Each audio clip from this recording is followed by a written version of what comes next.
정치, 문화, CEO, 스포츠, 각 분야의 굿피플, 핫피플, 갓피플을 모시고 인생 이야기를 들어보는 이야기를 담다 이담입니다. 오늘은 대한민국 의료계의 갓피플입니다.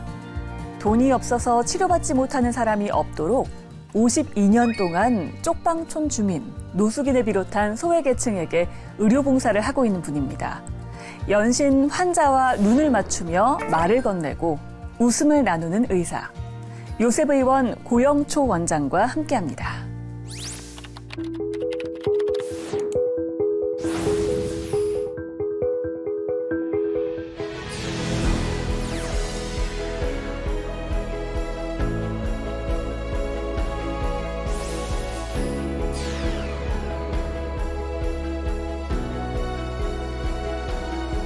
그래서 추기경님이 이동원 파트를 하고 내가 박인수 파트를 해가지고 듀엣도 부르고 그랬던 기억도 있고.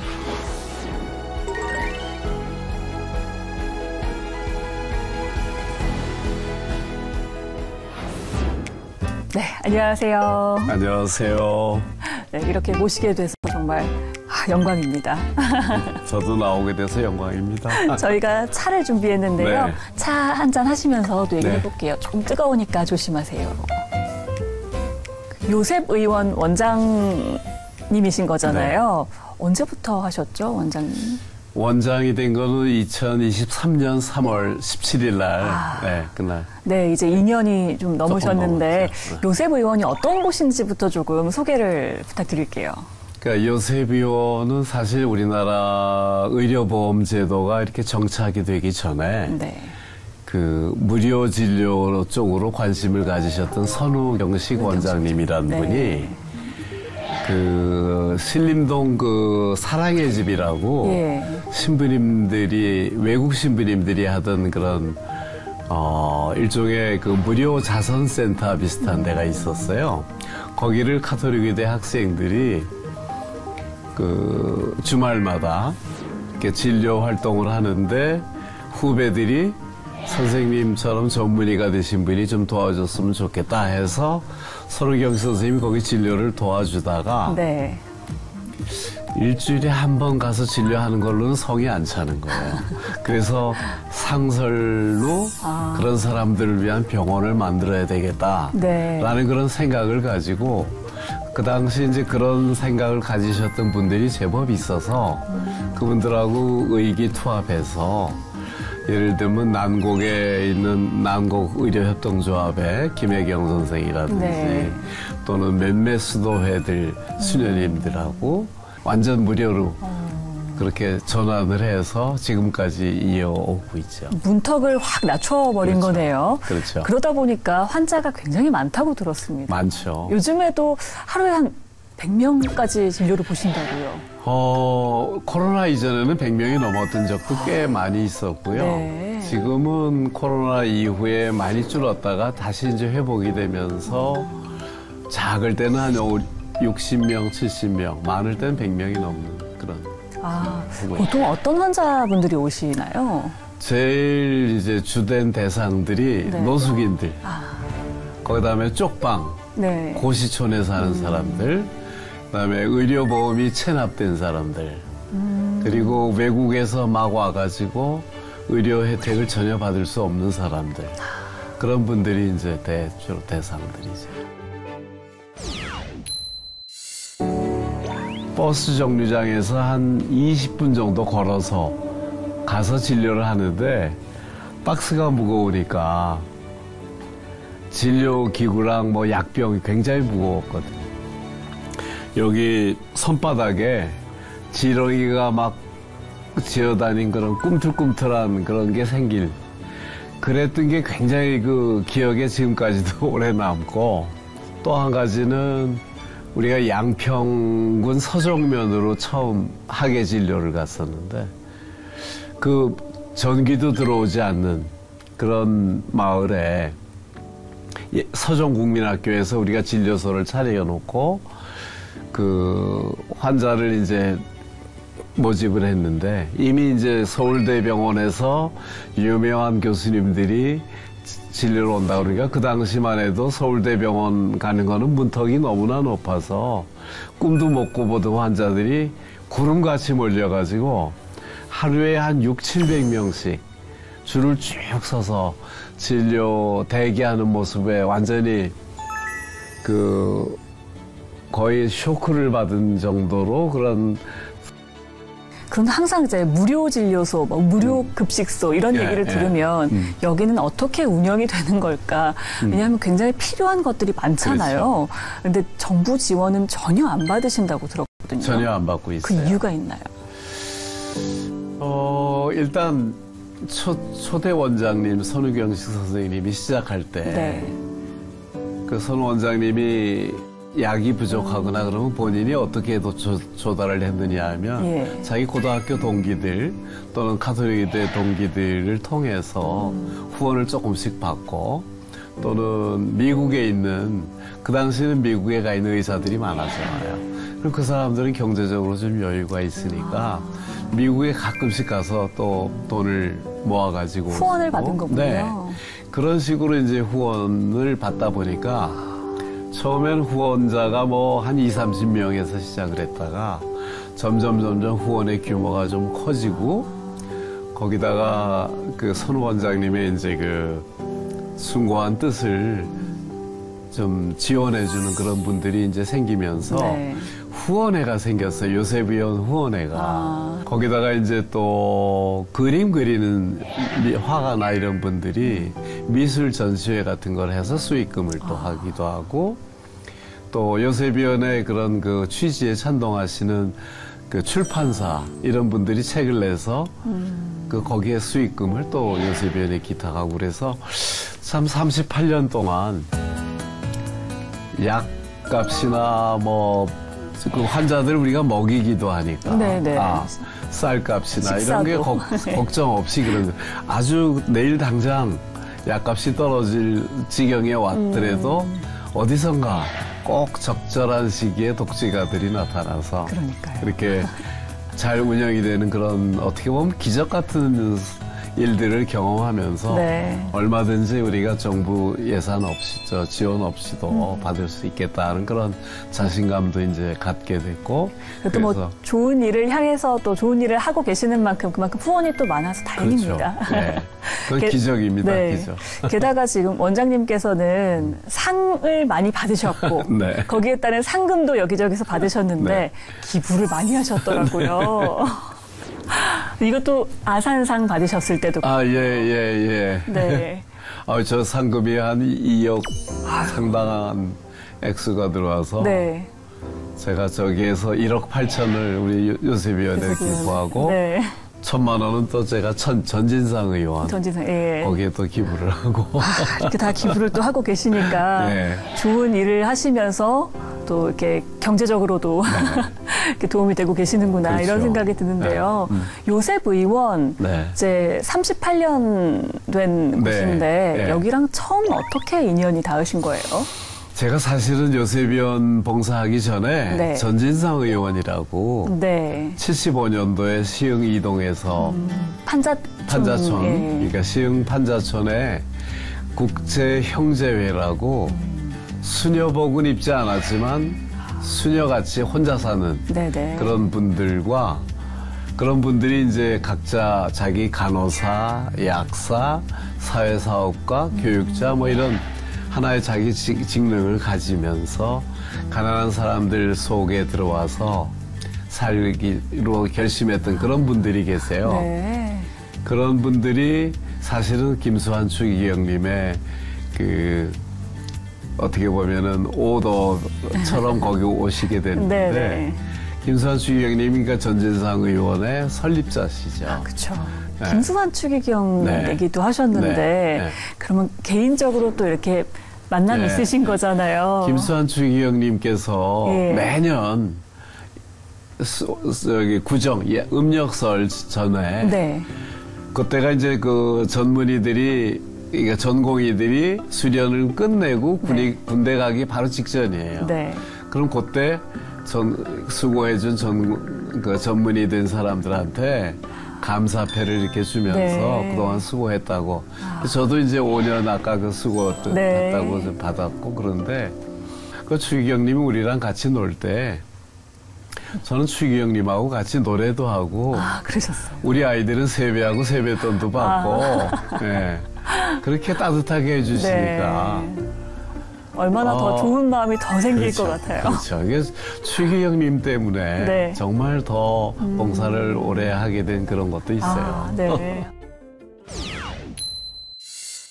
김수환 추기경님하고 저하고는 그 당시 97년도인가 6년도인가 향수라는 노래가 처음 나왔어요. 이동원, 박인수가 같이 불렀던. 그래서 추기경님이 이동원 파트를 하고 내가 박인수 파트를 해가지고 듀엣도 부르고 그랬던 기억도 있고 제가 또 독일에 유학하고 있을 때 김수환 추기경님이 독일에서 공부를 하셨거든요.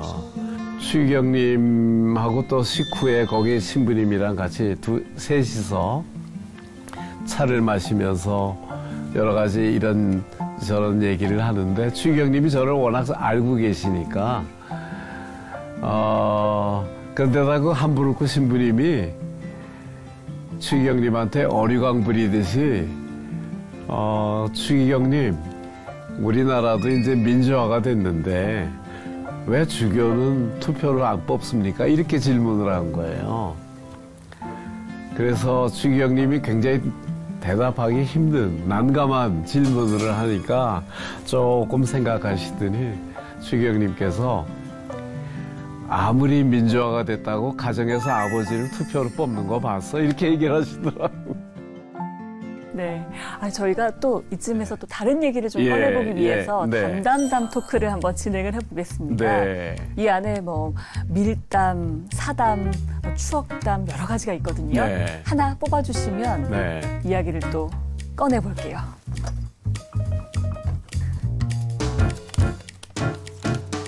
추억담을 한번 네. 얘기해 보겠습니다. 예. 과거의 이야기입니다. 네. 전 믿어지지가 않는데요. 나는 시험에서 빵점을 맞은 적이 있다. 있죠. 네. 언제 빵점을 맞으셨어요? 고등학교 3학년 신일고등학교에 처음 제가 편입을 했는데 네. 제가 원래 그 중고등학교 중1서부터 고등학교 2학년까지는 신부가 되는 소신학교를 다녔어요. 그래서 거기서는 수학을 배우긴 했지만 일주일에 2번 정도 이제 외부에서 강사 선생님이 와서 수학을 가르치시는데 네. 제가 그 고등학교 2학년 때까지 배웠던 수학이라는 게 이제 뭐 수열 이런 걸 배우고 있었다가 고3이 돼가지고 신일고등학교를 갔는데 수학 시험에는 뭐 미분, 적분 이런 것들이 나오니까 하나도 배운 적이 없어서 좀 달랐군요. 전혀 다르죠. 그래서 빵점을요? 빵점을 수없이 여러 번 맞았어요. 고3 때요? 네. 그런데 전 이게 믿어지지가 않는 네. 게 그런데 어떻게 서울대학교 의과대학에 들어갈 수 있는지 어떻게 그렇게 단시간에 성적이 확 오르셨어요? 오르지는 못했고요. 네. 아마 운이 좋게 서울대학 시험 칠 때는 제가 아는 문제 한두 개를 맞췄을 거고요. 예. 서울대 수학 시험이 어려워요. 그래서 변별력이 못하는 사람이나 잘하는 사람의 큰 차이가 없었지 않았을까. 또 그냥 그렇게 말씀하시는 거지만 그럴 리가 없죠. 서울대학교 의과대학은 어떻게 아무나 가는 게 아니니까요. 제가 그 집이 청량리인데 거기가 굉장히 시끄러워요. 그래가지고 제가 학교 갔다 오면 무조건 자고 새벽 한 1시나 2시쯤 일어나서 그러고서 공부하고 그 생활을 했어요. 그래서 아침까지. 그때 형님이 서울 물리대 화학과를 다니고 계셨는데 1학년 마치고 그 군에 갔다가 제대를 하는데 김신조가 그때 막 나와가지고 그 바람에 복학을 6개월 늦춰줘서 복학을 하니까 학교를 안 다니고 있었어요. 그래서 제가 공부할 때 많이 도움이 됐죠. 그러니까 제가 자나 안 자나 맨날 지켜보고 깨워주고. 과외 선생님이 계셨네요. 과외 선생님은 아니고 공부를 하게끔 감시를. 네. 저희가 그럼 또 이쯤에서 또 다른 이야기를 예. 꺼내보기 위해서 네. 담담담 토크 또 한 번 진행을 해보겠습니다. 예. 또 하나 뽑아주시면 예. 다른 이야기를 나눠볼게요. 네. 그 다음은 후일담입니다. 나를 아버지라고 부르는 동갑내기 환자가 있다. 동갑내기인데 아버지라고 부르는 환자가 있으세요? 그 전진상에서 제가 전진상이요, 네. 진료하던 환자고 지금도 오는 환자예요. 아, 네. 제가 지금도 전진상 진료를 가니까. 예. 근데 그 환자는 여자분이신데 네. 91년도인가에 머리에 수두증이 있어가지고 수두증은 머리에 물이 자꾸 생기고 물이 잘 빠져나가지를 못해가지고 네. 뇌압이 올라가는 그런 병이거든요. 근데 그 환자가 와야 될 때 어느 날 이제 제가 진료를 갔을 때 그때가 제가 건대병원에 간 지 얼마 안 됐을 때 네, 2006년인지 2007년인지 아마 그럴 텐데 네. 와야 되는 환자가 안 오고 그래서 전화를 해보라 그랬더니 전화도 안 받아요. 그게 이상하다.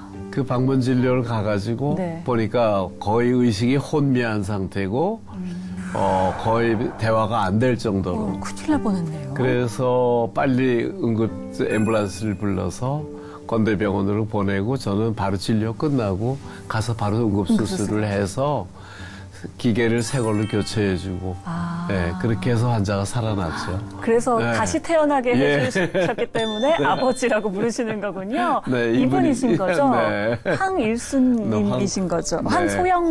황소영인데 원래 이름은 황귀중이. 아, 그러세요? 원래 이름도 아시고. 진짜 가족같이 지내시는 분이네요. 그리고 그 환자분들 아까 얘기하셨지만 환자들 중에 노숙인이 굉장히 많다라고 네, 하셨는데 노숙인이었던 환자가 후원자가 된 일도 있었다고 들었어요. 예, 그분들은 제 환자는 아니었고 선우경식 선생님이 보시던 환자가 네. 그런 분이 있었어요.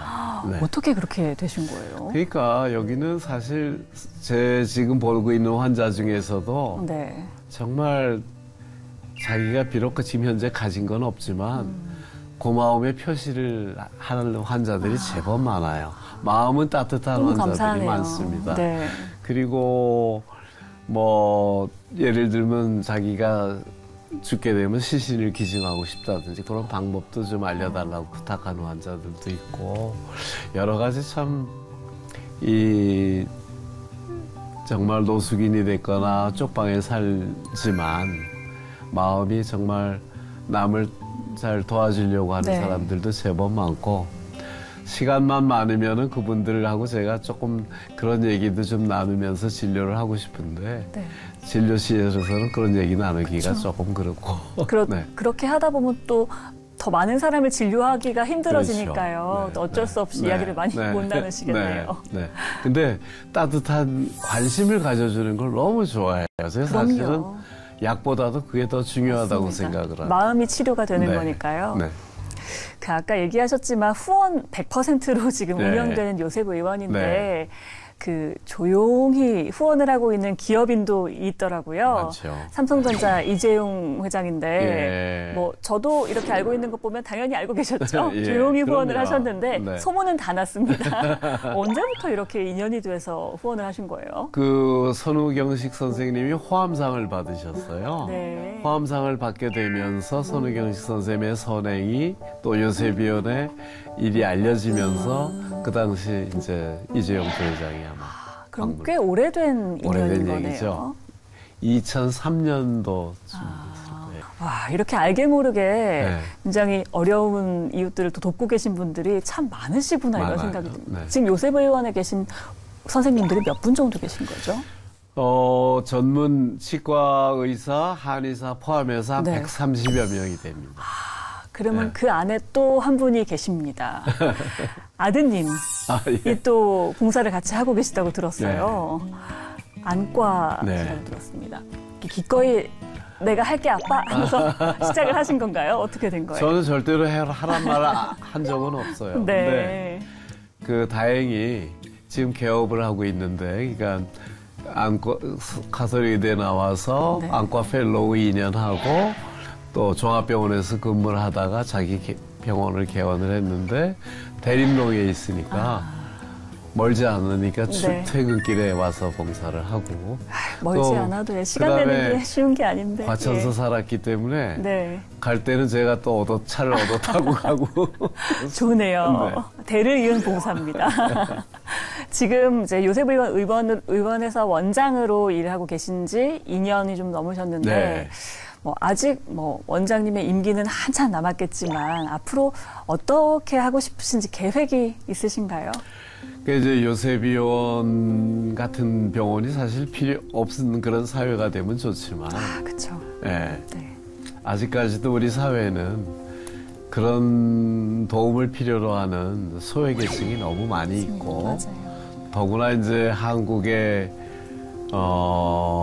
난민으로 들어오는 외국인들 또 불법 체류 노동자들 이런 사람들이 의료 혜택이 너무 없기 때문에 그리고 한국의 의료 시스템이 그런 사람들은 다 완전히 비급여로 네. 받게 되니까 치료비가 너무 비싸서 그래서 그런 사람들을 위한 또 전문 진료소도 좀 필요할 거고 네. 그럼 그분들을 위해서 앞으로도 계속 해야 되고요. 네. 그다음에 이제 요셉 의원의 그 분원이 필리핀에 있어요. 네. 필리핀 그 말라본이라고 마닐라 근처에 있는 네. 도시인데 그거 만든 지가 이제 12년이 지나고 이제 13년째인데 저희 요셉 의원에서도 매년 진료를 가거든요, 봉사를. 네. 그런 게 지금 한 군데만 가지고는 부족할 것 같아서 필리핀에도 다른 지역 혹은 또 필리핀과 비슷한 열악한 동남아시아의 다른 지역 이런 데도 이제 조금씩 도움의 손길을 좀 넓혀갈까 지금 생각 중입니다.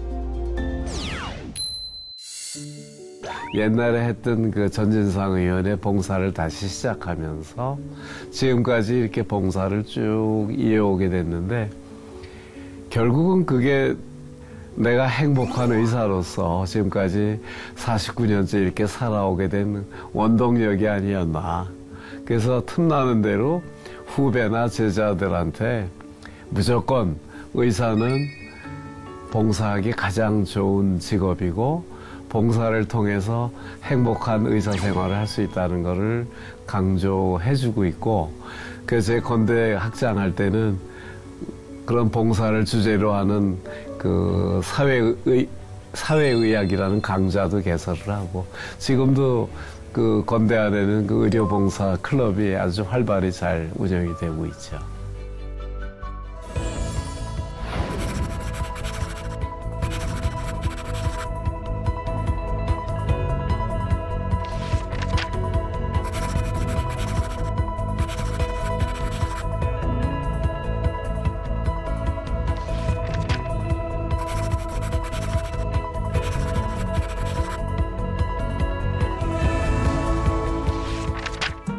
어려운 환경에 있는 우리 어려운 이웃들에게 꼭 필요한 주치의가 되어주고 계신 분입니다. 요셉 의원 고영초 원장님의 이야기를 담아봤습니다. 저희는 이 다음에 만나요.